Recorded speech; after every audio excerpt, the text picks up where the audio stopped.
Վերջին օրերին Մերձավոր Արևելքում նկատվում է լարվածության աճ, որը անմիջականորեն կապված է Իսրայելի և Իրանի միջև տեղի ունեցած ռազմական գործողություններով։ Այս հակասությունները, որոնք տարիների ընթացքում բազմիցս դրսևորել են տարբեր ձևերով, այսօր հասել են նոր մակարդակի,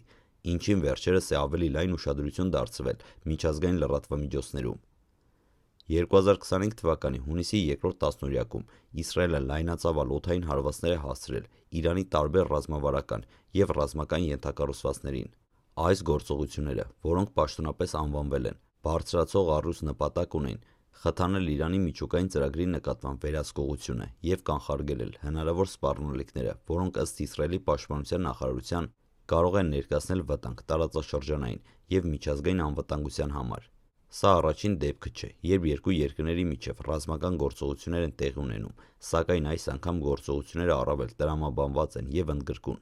Իսրայելի ռազմական ղեկավարությունը հայտարարել է, որ այս գործողությունները նախապես մշակված ռազմավարական քայլեր են, որոնք նախատեսված են ոչ միայն հակազդել Իրանի միջուկային հնարավորություններին, այլև նվազեցնել Իրանին աջակցող զինված խմբավորումների հզորությունը տարածաշրջանում։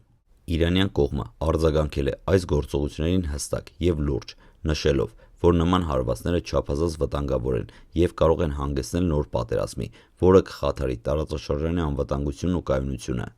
Իրանի պաշտոնյաները բազմիցս ընդգծել են, որ հակազդման պատրաստ են և ոչ միայն միակողմանի գործողություններ չեն թողնելու անպատասխան։ Իսրայելի կողմից ձեռնարկված այս քայլերը չեն ծնվել պատահական, արդեն ավելի քան տասնամյակ է Իրանն ու Իսրայելը գտնվում են խորը հակամարտության մեջ, որի առանցքում կենտրոնացած են միջուկային ծրագրերը, տարածաշրջանային գերիշխող դիրքերի համար պայքարը և քաղաքական կազմակերպման մարտահրավերները։ Իսրայելի պաշտպանության նախարարության պաշտոնական հաղորդագրության համաձայն, «Բարձրացող առյուծ» գործողության նպատակն է խափանել Իրանի ռազմական ենթակառուցվածքների հնարավոր զարգացումը, որը ուղղված է տարածաշրջանում ռազմական հավասարակշռության փոփոխության։ Սա նշանակում է, որ հարվածները նախապես մշակված էին, և փորձագիտական խումբը ապահովել է բարձր ճշգրտություն, որպեսզի նվազագույնի հասցնի քաղաքացիական անձանց վնասը։ Այս գործողությունների ֆոնին կարևոր է նշել նաև միջազգային քաղաքական միջավայրը։ ԱՄՆ-ի և Եվրամիության որոշ անդամներ վերջին շրջանում ավելի ակտիվացրել են Իրանի նկատմամբ տնտեսական